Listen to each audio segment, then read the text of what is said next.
Os créditos de carbono deixaram de ser apenas um conceito e já são realidade aí, principalmente na Europa e em outros mercados desenvolvidos aí, como na América do Norte. Aqui no Brasil, a gente busca regulamentar um mercado de carbono e para isso, para debater sobre esse assunto hoje, a gente trouxe uma presença ilustre do Dr. Fernando Albino, que é sócio do escritório Albino Advogados Associados e ex-diretor da CVM. Trata-se de um tema tão importante, de modo que dá vontade mesmo de falar sobre ele, A gente tem lutado, no Brasil tem se buscado aí criar um mercado brasileiro regulado, O governo agora busca criar um mercado brasileiro de redução de emissões, para que a gente consiga fazer a negociação desses créditos, ter um controle sobre isso, uma transparência sobre esse mercado, para que não fique só no voluntário, para que isso seja realmente e também seja rentabilizado. Bom, na sua visão, há muitos obstáculos para essa regulamentação no Brasil hoje? Olha, eu acho que o Brasil caminhou muito nesses últimos tempos. E esse projeto de lei agora, que regula o mercado de carbono brasileiro, eu acho que é um mercado bastante, é um projeto bastante amplo, que acaba regulando todos os aspectos desse mercado. Então ele regula, por exemplo, o Registro Brasileiro de Emissões. Então, todas as entidades que emitem acima de um determinado montante de poluentes, elas vão ter que se registrar num sistema, dizer quanto emitem, estas emissões serão certificadas e depois disso vão se comprometer ao longo do tempo a irem descarbonizando as suas atividades. Na medida em que elas cumpram essas metas, elas recebem créditos. E na medida em que elas não cumprem, elas precisam comprar créditos. Então, com isso, você cria uma demanda. A demanda daqueles que precisam comprar para ajustar, digamos assim, as suas emissões às suas metas. Além disso, quando esta conta não é zero, elas podem se valer do mercado voluntário. O mercado voluntário, que já existe, ele existe sobretudo na Europa, nos Estados Unidos e na Ásia, mas é um mercado que já negocia volumes consideráveis de carbono. Então ele seria um fornecedor destas empresas de carbono. Além disso, todas as empresas que estão nos segmentos que são, digamos assim, passíveis de uma intensa descarbonização, eles são automaticamente geradoras de créditos de carbono e que também vão se interessar em colocar esses créditos de carbono. Então, tudo isso junto fará com que o mercado brasileiro seja um mercado relevante. Isso para não dizer o mercado do carbono florestal, porque da mesma maneira como aqui haverá necessidade de compensações, no mundo afora haverá necessidade de compensações.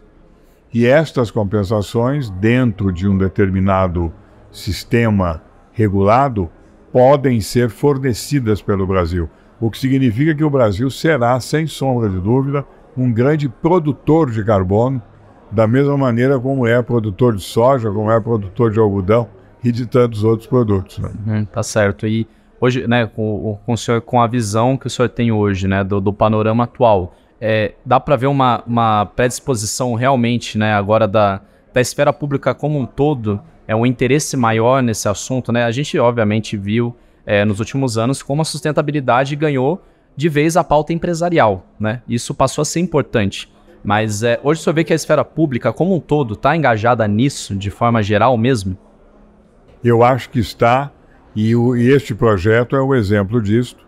Além disto, o Brasil conseguiu trazer a COP para o Brasil em 2025. A COP 30, que se realiza em 2025, será realizada em Belém.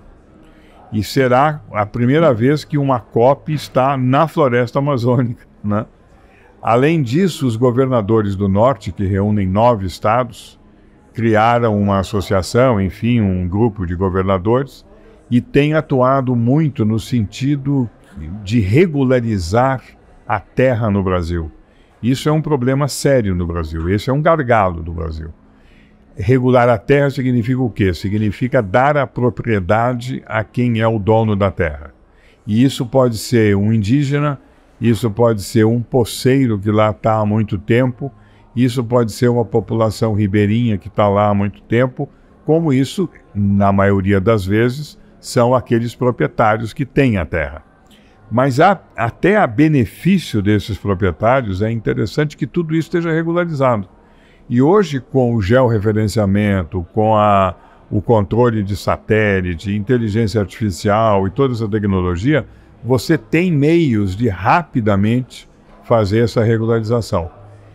E quando eu digo rapidamente, não é fácil, porque às vezes os brasileiros esquecem, né? Mas na Amazônia Legal cabem 8 países europeus. Portanto, é como se fosse a Europa, que nós estaríamos regularizando o uso da terra. É um desafio muito grande. Mas, felizmente, hoje a gente tem tecnologia para isso, né? Há algum mercado, né, o senhor como estudioso desse tema, há algum mercado emergente, ou com características parecidas com o do Brasil, onde os créditos de carbono já são uma realidade ainda já tal qual, ou chegando muito próximo, assim, na Europa, ou nos Estados Unidos, ou na Ásia também? Tem algum mercado que o senhor analisa que possa ser comparável ao nosso, que a gente possa utilizar como referência, até pelo momento em que a gente vive, economicamente falando? Em países em desenvolvimento, enfim, em países mais ou menos semelhantes ao Brasil, eu diria que o Brasil lidera de longe. Existem 3 países que serão os países naturais do carbono florestal. É o Brasil, o Congo e as Filipinas. Mas eu acho que o Brasil está mais adiantado, não só em termos de potencial, mas também em termos de organização. Porque o nosso Código Florestal é lá de trás, é muito bom.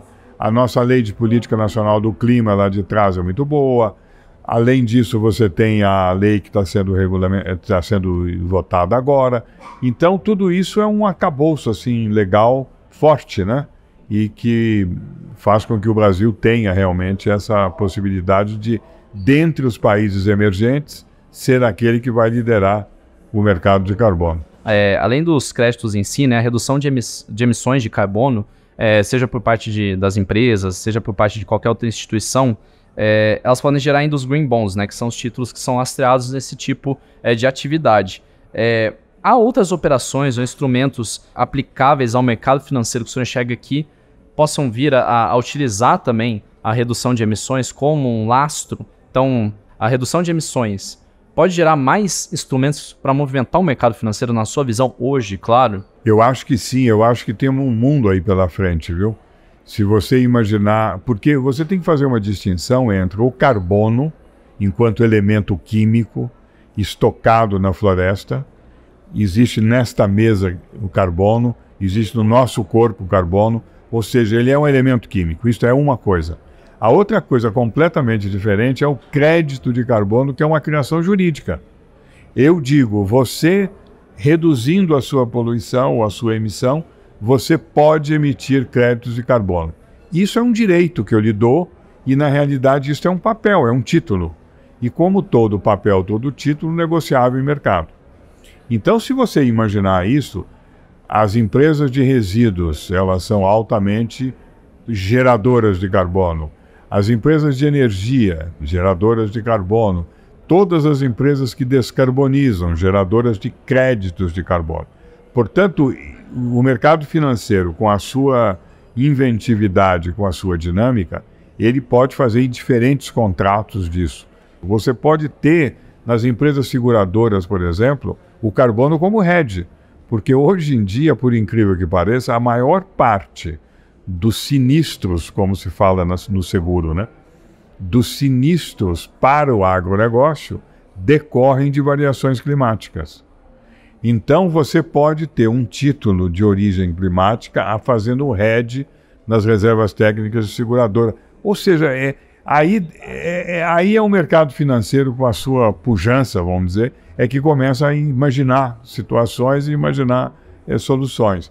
Então eu acho que esse mercado de carbono será muito rico em termos de solução, em termos de produtos, em termos e evidentemente em termos de ganhos, né? Certo. Bom, a gente tem realmente potencial para ser líder na sua visão, líder mundial mesmo em créditos de carbono? Temos esse potencial? Falta muito? Está muito longe? Eu acho que o Brasil precisa realmente ser protagonista, inclusive na cena internacional, nos estándares de certificação de carbono, nas metodologias a serem adotadas, na geopolítica de carbono, vamos dizer assim, né? Eu acho que o Brasil pode ser perfeitamente um líder natural, como ele é um líder natural em outras áreas, né? Doutor, agradeço muito o seu tempo aqui. Eu que agradeço. Aceite algum nosso convite, por favor. Sinta-se em casa para conversar sempre com a gente quando quiser aqui do Banco Safra. Foi um prazer falar com o senhor aqui sobre esse tema que é extremamente importante hoje para a pauta empresarial e, claro, né, para o meio ambiente, né, para a nossa sustentabilidade. Obrigado, viu? Obrigado a vocês e muito obrigado aí pelo espaço, tá bom? Perfeito. Bom, e agradeço, além do Dr. Fernando Albino, né, que conversou aqui com a gente, agradeço a você que também esteve aí conosco em mais uma conversa aqui especial, mais um conteúdo especial aqui do Banco Safra. Bom, se inscreva no nosso canal no YouTube e também nos siga nas redes sociais, no LinkedIn e no Instagram, para não perder nenhum dos nossos conteúdos aqui. Um abraço, bons negócios e até a próxima conversa.